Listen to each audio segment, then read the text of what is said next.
If you're in the market for electrons and ours are the cheapest and the most reliable, you're going to buy them. The competitive advantage for us is a cost structure advantage. And the way we get to a cost structure advantage is through vertical integration and technology. It's doing the entire thing, so to speak, from customer acquisition through long-term maintenance of the battery on the home, every sort of aspect of the whole thing, as opposed to piecing together a bunch of external parties. We vertically integrate and develop technology to lower our costs. Lower costs equals higher returns at the asset level. Higher returns at the asset level means we pass on those returns to the customer in the form of lower prices. When the price goes down, you have more demand. More demand leads to more scale. More scale leads to lower costs. Lower costs leads to higher returns. There's your flywheel.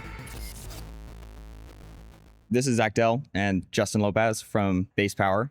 I love this line, violent execution. When was the most recent time that you felt like you were violently executing? So that was not a term that we coined. It was coined by a third party. And it's kind of, we think more about this concept of base pace and the cadence with which we operate. So we have a pretty intense bias towards action here. We do things with extreme levels of urgency. We don't like to wait around. We had this concept I think Justin articulates well, where in an interaction with a counterparty, the ball is either in our court or their court, and we just like minimize the seconds that it's in our court, and that allows everything to move faster. And so there's not like, oh yeah, we were executing super violently yesterday at 10 a.m. Like, we every day show up and just do the thing and get to work and, don't stop ever. And, try to make progress all the time at this pace that we kind of call base pace, which is like as fast as reasonably possible without breaking too much. You guys have screens all over your office. They all have metrics on them. I know that you're very conscious about which metrics to focus on. And if it's a good metric, it should be on a screen. And if it isn't on a screen, it probably doesn't matter. How do you decide like which metrics matter to you? It's honestly, it's team by team. So if you walk around the office and you see a team sitting under a TV that has a bunch of metrics on it, it is metrics that team specifically cares about. And what you'll find for the most part, hopefully, is that if the metric is good, it's in green. If it's okay, it's in yellow. If it's bad, it's in red. It's like, there's this concept in production where you want things to be super obvious and totally blatant if they're bad. And we have that same concept here with metrics on the screen. Which ones to focus on? It's up to the team leader. We have I'd say our leadership style generally is like very high ownership on the individual team lead. And so Jared, who leads our software team as an example, is the one him and his team set what metrics they care about, what red means, what green means, and what yellow means in terms of each individual metric. And like, they need to be not only like just a metric, a random metric just to see, what's going on, but like something that is actionable. So for instance, we have a queue of customers that are like, we say, in a bad state. This means like they fell off, or we forgot about them in some way, or we had a hole in the process, or they fell out of the process in some way. That number should always be 0, and therefore the only green number is 0. Everything else is red, which is bad, and that sits over our deployments team, who handles the entire deployments pipeline, as an example. Did you guys come up with that on your own? I've seen this at other companies, and so it's also not, it's not something super novel, but I think we over time made it a key component to the culture. Jared, who I was mentioning, just our software lead, set up the first few TVs in our first office, which was a house down the street here. And those TVs had very specific metrics on them. I think it's something that he learned at SpaceX, if memory serves. Yeah, I think we try to take the best things we've seen from other companies, whether it's my background in finance world and Justin and Jared's background at SpaceX, or other people who come from, Ramp or Stripe or whatever it might be. And we say, oh, that thing that you brought is really good. Let's do more of that. Yeah. Right. And we try to just kind of make it our own. And to Justin's point, like, the company is built in a super decentralized way, where we have extremely capable leaders across all different functions. And they lead in their own ways, and we don't really tell them how to lead. We set Northstars. We make sure the company is all kind of speaking the same language, but we really rely on strong leaders across the company to identify these metrics, hold the teams to them, drive them towards outcomes in a way that is very self-directed. I know that you guys are only like 2.5 years old, and I'm pretty sure I was talking with, I forgot what his name is, but he basically said that in the last roughly 10 to 12 months, you guys have grown from like 40 employees to 240. Yeah. What has that been like? Because I know that typically a company can only grow at a few multiples every year, or else things start to really break. How has that been for you guys? Yeah, I mean, things definitely do break, and that's accepted and understood. We obviously try to have them break as little as possible, but like we if you're not breaking something, you probably haven't pushed it far enough is kind of the general mantra that I have. Yeah. In terms of headcount growth, we've been able to scale pretty rapidly because we've built out a really good talent network. We have a great talent team that Zach leads of a handful of folks that have sort of unique skill sets in this area. And because of the press and all of the stuff that we've been doing, we've gotten a lot of notoriety and folks that are interested in the company. I think also when we bring somebody in the office for an onsite or we talk to them on the phone, our passion for the mission and our passion for the subject matter comes through, and the best people want to work with people that are passionate about what they're doing. And so that's also allowed us to attract folks.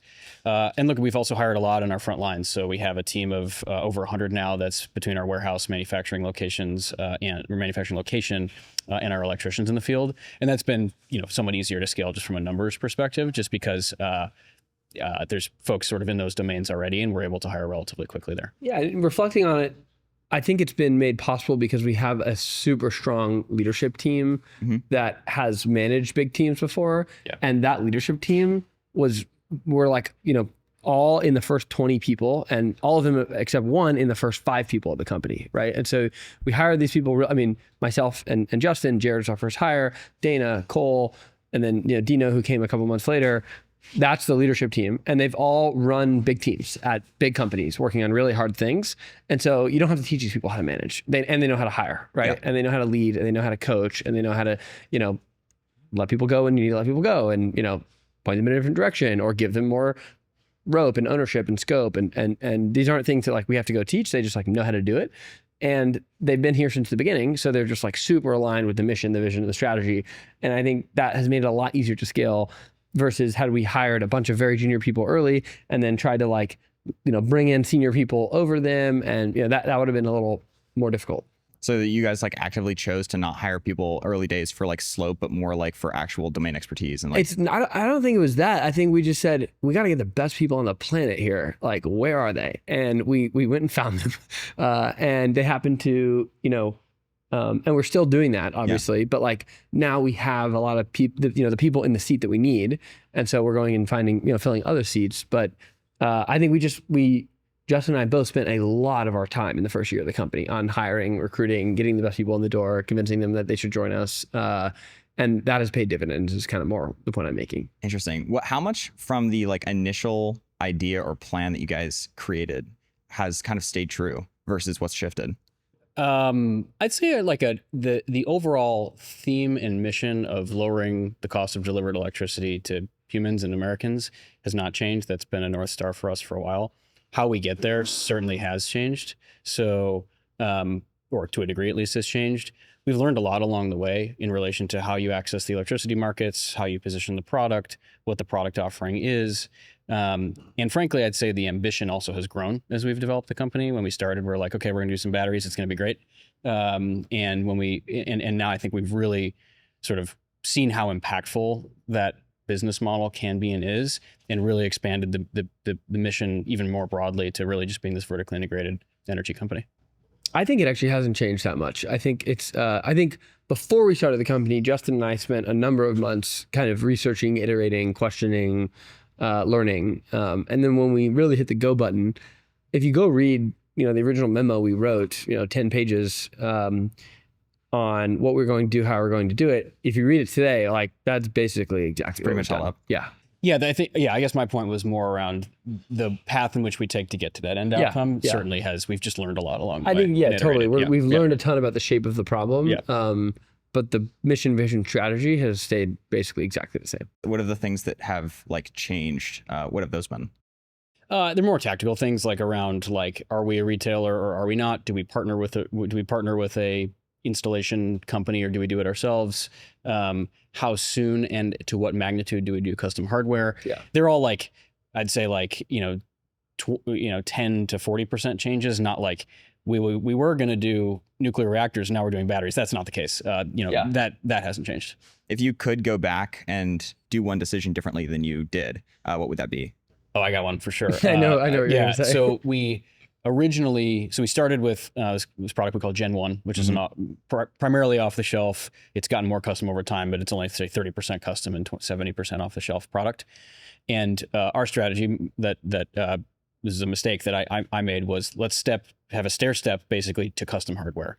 So we had this product that we called Gen 2, very creatively named, that was going to be like a white labeled, custom designed for us, but by a third party hardware. And then we were going to go into the Gen 3 product, which is what we're building today. You saw maybe downstairs as you're walking around. That was like fully custom, fully designed and manufactured by us. And the original thesis was like, we kind of walk around. The walk was going to be Gen 2. And we realized with a number of the facts on the ground changing, and just as we developed this Gen 2 product, that really like the bet of the company needs to be Gen 3. You got to, as I heard Elon say, and we say sometimes around here, you got to burn the boats and just go to the end thing. And we definitely held on to Gen 2 too long. I personally was a proponent of this, and it ended up being a mistake. It was not a company killing mistake, obviously. It was something that we've learned a lot from, and we've been able to course correct, and we lost 6 months or so worth of time on. That's like by far and away the biggest one. There's been a ton of tactical other things along the way, but that's a big one. I know when the like Model S production ramp or Model 3 production ramp was happening in like 2018, there was just a whole bunch of fires all over the factory in Fremont. What have been the biggest like production hell moments for you guys? Yeah, we're just on the production side. We're just getting into that now with Gen 3. So we're just starting to do production, and like That's within a year. Yeah, I would say like we're already feeling some of the pain just around like machine lead times and hiring enough people and negotiating the real estate deal. And the hard part about production is not any one thing, and you cannot point to one thing. Go, oh, that's the hard part. Like let's just go solve that, and then everything's easy. It is the summation of all of the like small to medium-sized problems.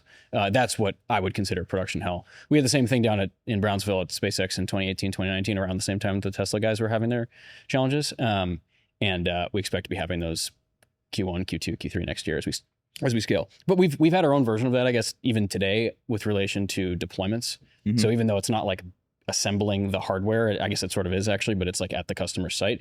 That is production, just like physically producing the batteries is production.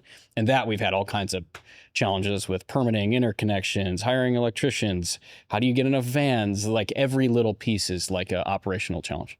Yeah, for planning and stuff, I know that like energy is heavily regulated. And I imagine that this is one of those things where you have to just be incredibly good at thinking, 12 to 24 months in the future. And like, what are those problems going to be? And then like solving for them today. What have those been like? On the policy side, it's a fascinatingly complex industry that is heavily regulated, as you said. It's regulated primarily at the state level today and a little bit at the federal levels, especially here in Texas, though it's very state dependent. So a few sort of operational challenges have been around permitting and interconnections. We've basically solved the permitting one with a bill that was passed in the last legislative session that we strongly supported. And then interconnections is kind of the next big one. Basically, you can think of it like a permit, but it's with the utilities. On the sort of 12 to 24 months timeline or even further along, we're trying to be very thoughtful about what is achievable versus what is not. Energy market access, I think, is a broad topic, is one that's quite interesting to us. In Texas, you can be a retailer and you can put a battery on your retail customer's home and like directly access the wholesale markets after filling out a bunch of paperwork, basically. You can't do that in almost any other state. So opening up that market access, I think, is a kind of 12 to 24 month timeline. So is the like biggest bottleneck just basically figuring out how to do what you did in Texas elsewhere with those different... There's a business model that works where we're partnered with utilities. In fact, we already have that going in not all of Texas is retail choice. So we have that already going. So that will work, but there's like mechanisms in place that make that difficult in certain markets. And those are some barriers we want to knock down. As far as like leadership style and, your just personal evolution, I know Brian Chesky talks about you have to like grow ahead of your company. And so if your company is growing like 5x year over year in like headcount and this kind of scaling, I imagine that's really tough. How have you guys kind of managed that? I think we just show up every day and try to do the best job we can and try to push the ambition of the company, try to push each other. We have the benefit of being surrounded by really talented people that teach us a lot, both inside the company and outside the company. And we set a really high bar for ourselves. And there's no playbook. There's no like, oh, I'm on level 3 of being a CEO. I need to get to level 4 to unlock this new thing. And then one day I'll get to level 7. And it's not a straight line to figure out how to build a business like this and how to lead the team in an effective way and level up and be more effective. And so I think the way we do it is very bottoms up. It's like we show up every day. We work really freaking hard. We set really ambitious goals. We push each other to do better. We challenge each other, and good things happen. But there's really no formula. Yeah, I would also add we really try to pretty aggressively and regularly seek feedback. How do you do that? You just ask. You just it's not much more complicated than just being very explicit and asking. And actually, particularly timing the feedback is very important. Like, I just had an interaction with you as a one-on-one, on my team or whatever. I'm like, hey, how did that go in the last 5 minutes? Like, any feedback from me that I can be helpful on pulling out of you, or mentoring or guiding or coaching or getting out of your way more. And I think like everyone, there's like a quote unquote leadership style. I actually think the best leaders identify the style that works best with the person that they're talking to at the time and tailors their style to that person. You can't be one size fits all, because it just won't work for everyone. I also think feedback is a skill, and it's not like, hey, Ty, I would like some feedback, or I have some feedback to give you. It's like, hey, are there behaviors that I demonstrate that you would like to see more of, or that you would like to see less of? Or in this interaction, what worked and what didn't work? Like kind of more specific, like a click deeper specific questions where you can actually elicit real feedback. And I think being intentional about that goes a really long way. What do you guys love about Frank Slootman? I think that he has a way of balancing intensity and focus. And those two things are kind of where intensity and focus meet is like kind of just fantastic leadership, but like where they can miss, right? And you can have a ton of focus with, not enough intensity, and you can have a ton of intensity with not enough focus. And that's a problem. And I think he has, I don't know him, but I've, read his book and listened to him, talk. And I think he has this way of crystallizing this like intensity and focus intersection that is really powerful. I think kind of focusing on the intensity side, I think again, don't know him, just read and listened to a lot of his stuff. Bringing the intensity every single day and being relentless about it is extremely important, because as a leader, and I've sort of noticed this over the last few years, people sort of start to mimic you in a way. Both your like mannerisms and things that you say and words that you use, but also like the way in which you carry yourself. If you're happy, most people are happy. If you're upset, most people are upset. I saw this with Elon, myself, working very closely with him, and like what you bring in terms of intensity every day is almost exactly will be mirrored one for one with what your team brings. Yeah. On the focusing side, what have you guys had to say no to in order to just be laser focused on this? So much. I mean, this business is, we're competing in the largest part of the economy. There's so much to do. There's so many things we could make. I'd imagine there's just a million distractions constantly. For sure. I mean, there's so many, there's so many interesting things we could go build, and many of them we will build, but you have the discipline to prioritize and say no to things. And yeah. And especially given the team size and the capital position that we have now, there's like a lot of things that we could do. We could do generation. We could do different retail products. We could go into different states. We could, whatever. There's like an infinitely long list. And some of those we definitely will do or should do. Many of those we should not do. And probably almost none of them should we do right now. Because we need to be laser focused, to Zach's point, on delivering on the goals that we've set out in the near term, which is like build the most profitable and largest distributed battery fleet in the world. When was the last moment that you guys had to jump on, or individually had to jump on a plane to go solve some fire? I had to, I guess you could kind of call it last week, but maybe a few weeks ago. Yeah. What was that? We are developing our next generation hardware. We have a small team out in the Bay Area that's working on a number of pieces of that, and basically just like meeting with the team, working with them on a handful of things that, like, one of which was not going super well. And we also we do this relatively regularly, where we send folks out, myself included, out to the field to Dallas and Houston primarily, or up north of Austin here to our installations. It's less about like, oh, there is something totally going wrong and we must go fix it ourselves right now, and more about just like staying very close to the work, to the actual physical work at hand. There's not to distract a ton, but there's this concept in the Toyota production system, which is like in my opinion, the like Bible of manufacturing, called Gemba, Gemba, which is like go to see the actual thing, go to the actual place. They do this thing in Japan at Toyota called Gemba walks, which is like management goes down to the line and like sees the actual problem. And we try to embody that culture here and have everyone from random software engineers to people in the policy team to almost everyone that starts goes and sees an install and really feels viscerally like what it's like installing batteries or packing them up in the warehouse or whatever else. Interesting. What about you?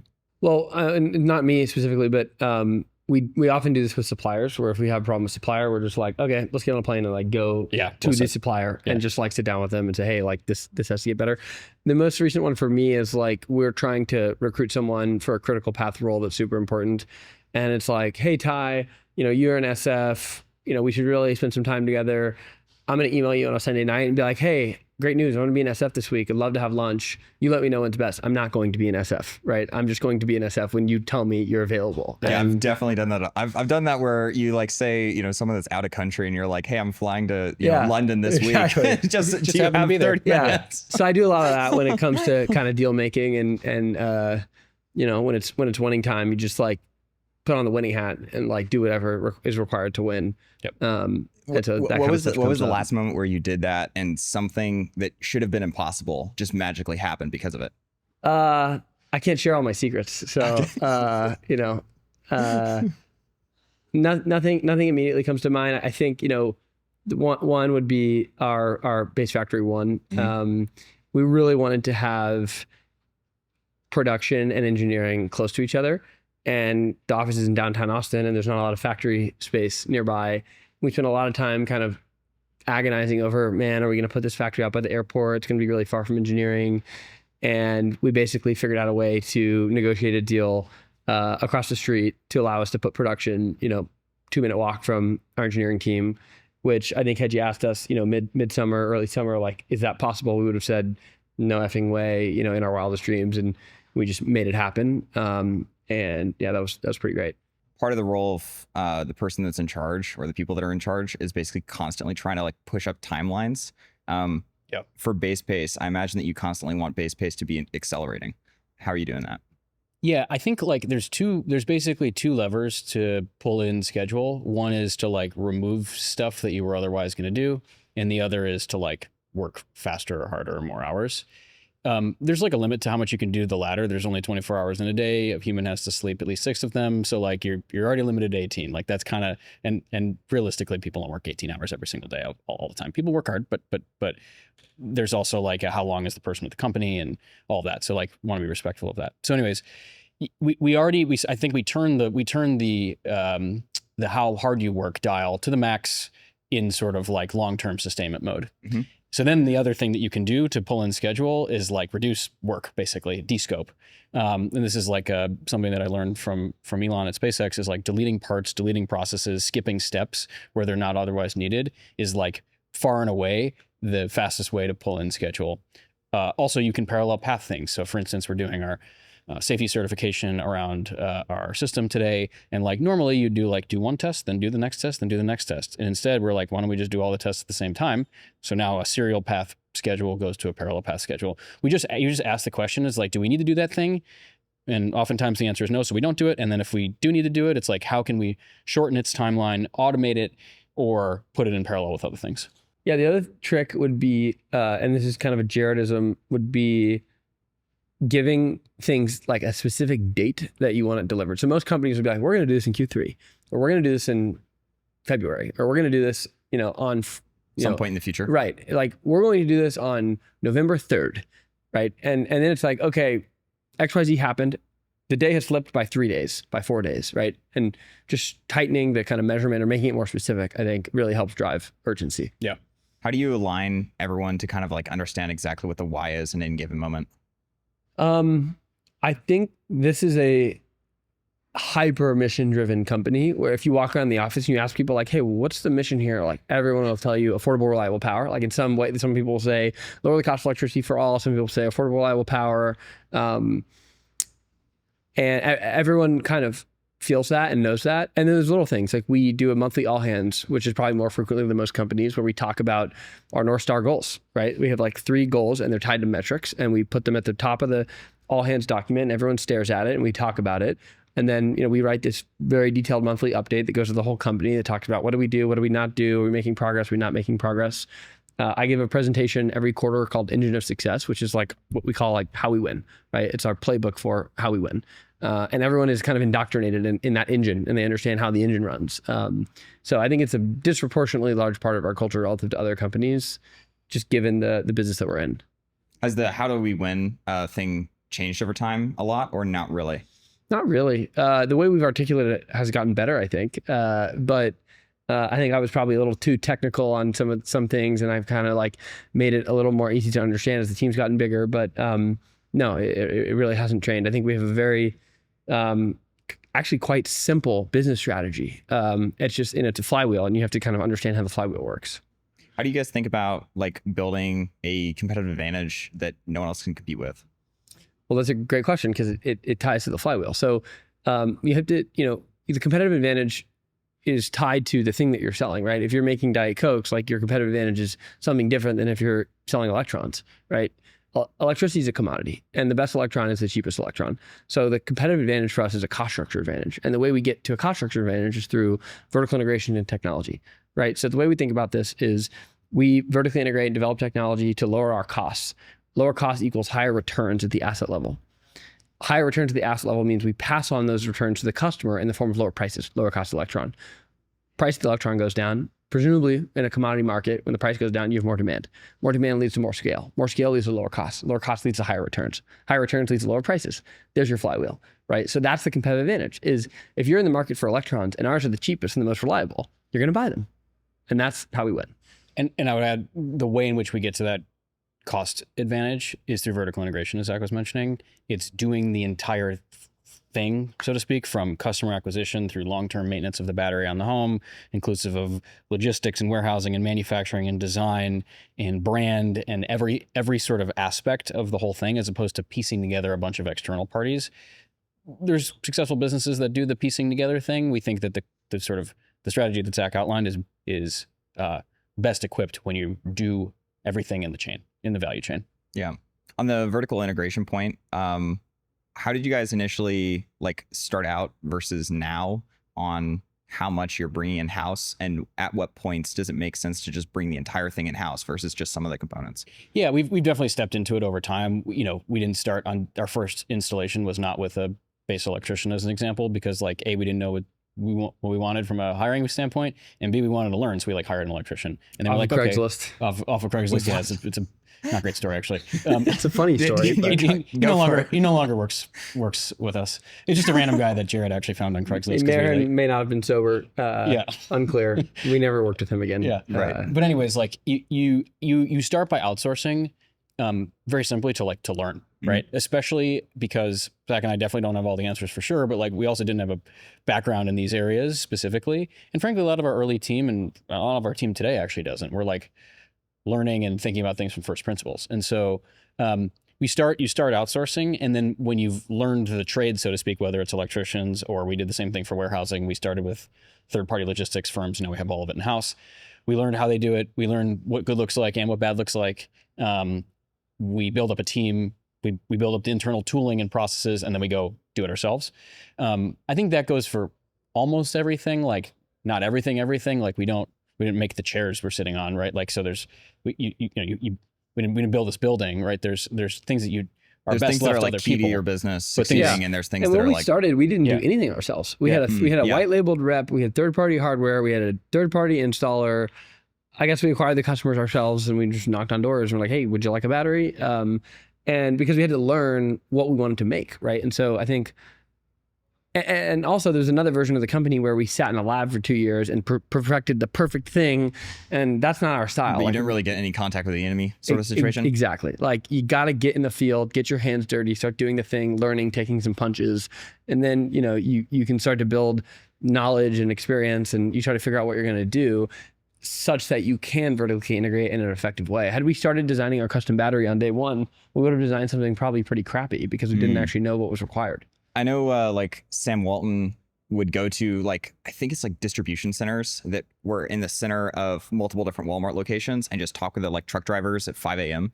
Before they went out and delivered to everywhere and got like a pulse for the company. And I also know he like bought a plane at one point and basically flew around to decide where did the traffic meet and where was the most logical place to build a Walmart. Yeah. How have you guys kind of kept a pulse, keep on knocking on doors even as the company's scaling?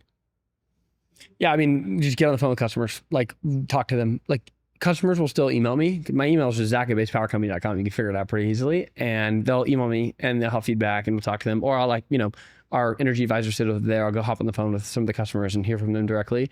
You can't replace getting that direct feedback from the customer. And in the early days, Cole and I, our head of growth, did a lot of the door knocking ourselves. We'd walk door to door and knock on the door and say, hey, when was the last time you had a power outage? Okay, great. Well, let's make sure that never happens again. By the way, what are you paying for electricity? Oh, we're going to cut that by 10%, right? Like having the conversations with people is super helpful. And then little things like my wife is annoyed by now, but like we're out to dinner and I'm like, by the way, like, when was the last time you had a power outage? And who's your power company? And, what are you paying for electricity? And, and Ubers and, that kind of thing. You have to like just live and breathe this stuff. And it's fun. I mean, this is what we do for fun. And also like little things, but we have this cool part of our company culture where everyone eats lunch together. We have like sacred lunchtime on everyone's calendar. You probably saw it today from 12 to 12:30. Like everyone goes in the backyard, sit down and have lunch. And I think Justin and I both try to make a point to sit down with people who we know, less, right? They just joined the company, or they're working in the warehouse or they're working in the field and they happen to be at the office for lunch that day. Sit next to them. We're like, hey, how are things? What are you seeing? What are you learning?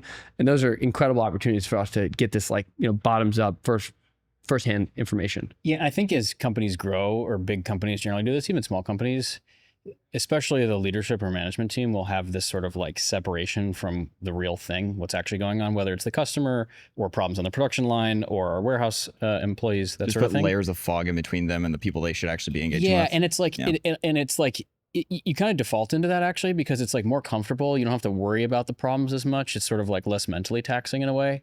But that's terrible. Like we really strive to not do that. You want to be like as viscerally close to, what's going on the road, so to speak, as you're driving as much as possible. You don't want like 17 layers of sort of like, damping in between you and the road. What have been the like biggest things that you guys have shifted just by talking with some guy at a restaurant or in an Uber, about their situation in life? That one's best for you, I think. I don't know if there's any one thing that was like, oh, I met this person and they told me this thing, we have to change our strategy. It's more that it shines a light on what people care about and what people think about. But in our business, it's pretty clear. Like people want their bills to go down and their lights to stay on. And it's pretty damn simple. But like, that's what they want. So I think there are a bunch of little things actually. For example, like when you sign up with Base, you have the option to schedule a call with one of our energy advisors and they answer your questions. And some people who are less, technology literate, they get confused in the flow and they're like, oh, am I scheduling my install? Am I scheduling my call? And like getting that piece of information is like, oh, we should make this clear, right? Like we need better education up the funnel. And maybe we should send an email out when someone signs up and says, hey, like this is just a call. This is going to help you answer your questions. And then we're going to schedule. There's little things like that are like, in the email copy, in the way that the website flows, in the buttons that you click, the title, the subheading on the photo, like these little things matter. And that's really what you get from those conversations. It's not wholesale product changes. It's like small iterations that increase conversion rates and make this whole system more efficient. And dogfooding the product yourself also, like our head of growth, Cole, we installed on his parents' house in Dallas when we opened up the Dallas market. And like, he took like extremely detailed notes of everything that the electricians told him because we didn't tell him that it was him, and did a little like sort of undercover boss secret shopper type work, and that goes a long way.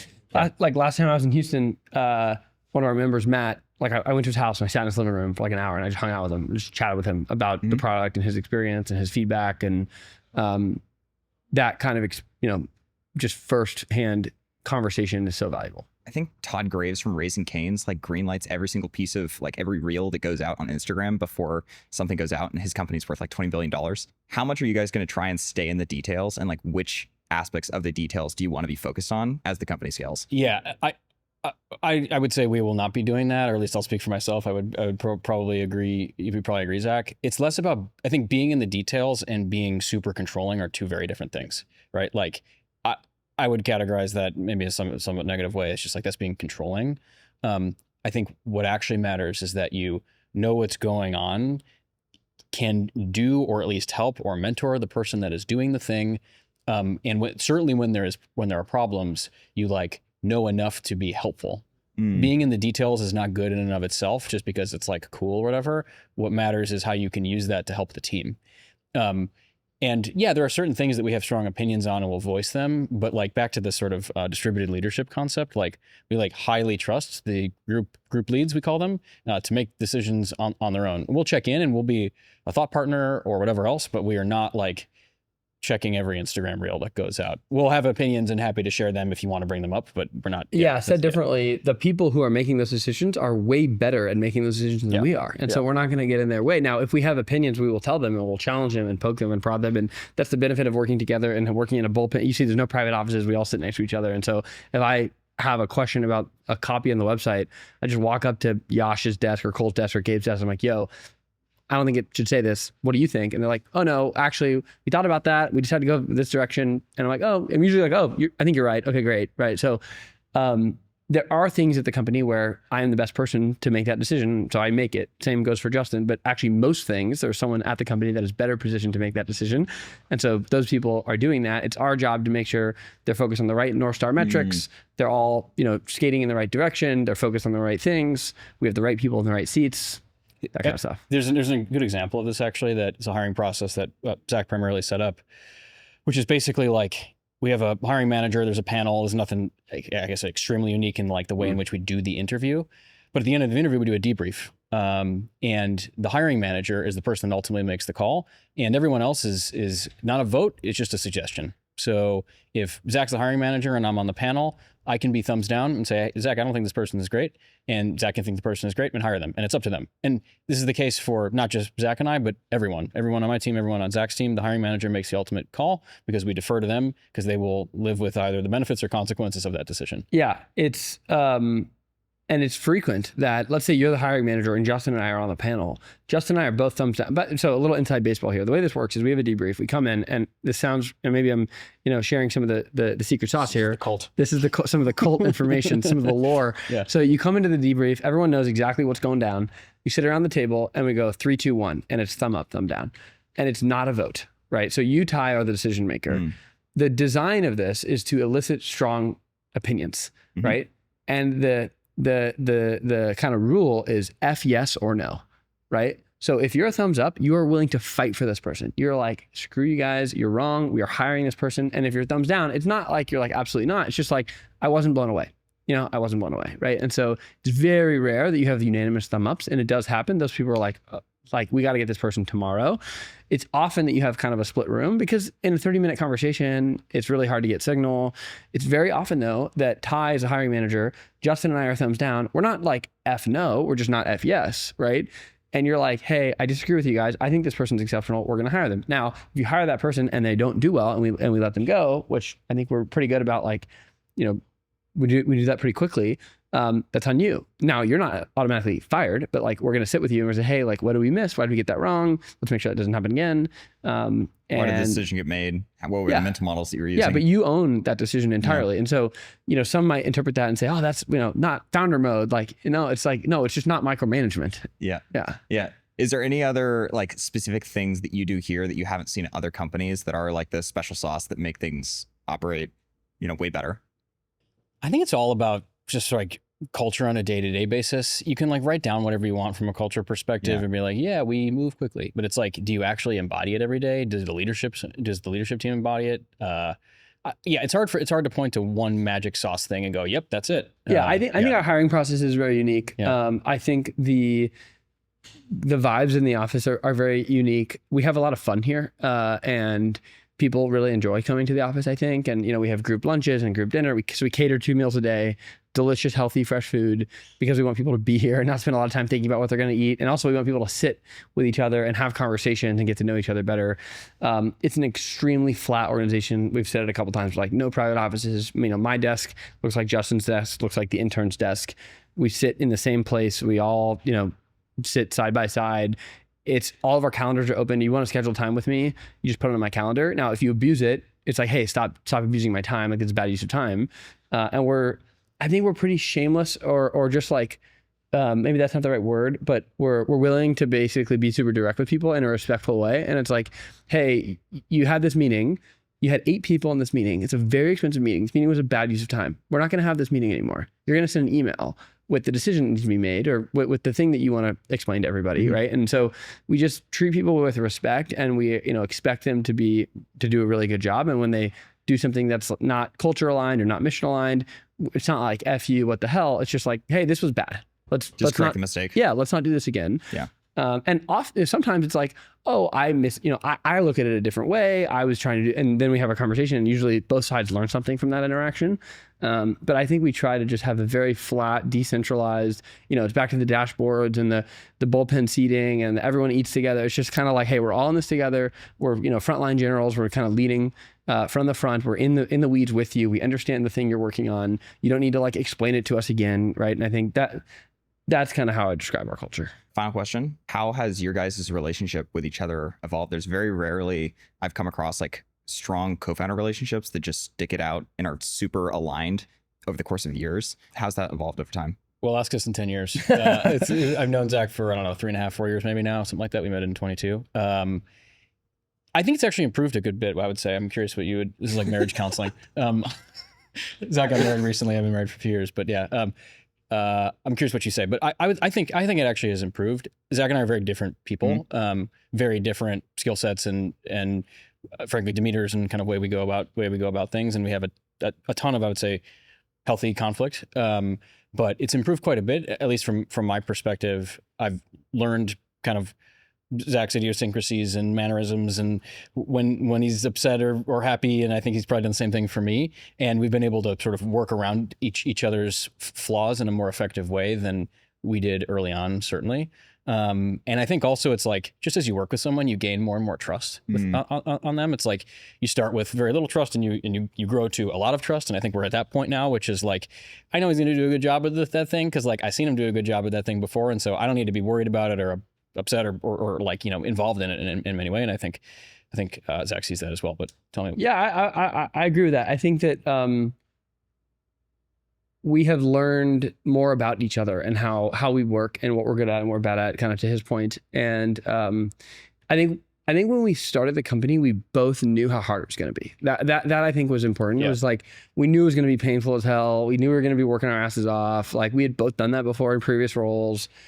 We had this expectation. I think we both like, and still are excited to like grind it out and like be in the trenches. You like to chew the glass. Yeah, exactly. We're like, I think we both like to work out pretty hard. We like to beat ourselves up, on and off the field kind of thing, right? And it's like, I think there's a correlation. Like people that, athletes, we have a lot of athletes at base, and I think it's because like they push themselves outside of work and they push themselves inside of work. And I think they just aren't internally driven and want to like become better over time. Yeah, exactly. Totally. And so I think that we have like enjoyed going through that together. And I think, we disagree every day. Like, and that I think is what makes our relationship great, is it's like, we're not just like holding hands and singing Kumbaya all day long. We're like kind of pushing each other and making each other better. And I have certainly improved in the last 2.5 years because of the way that he's pushed me. And I think he probably feels the same. Yeah.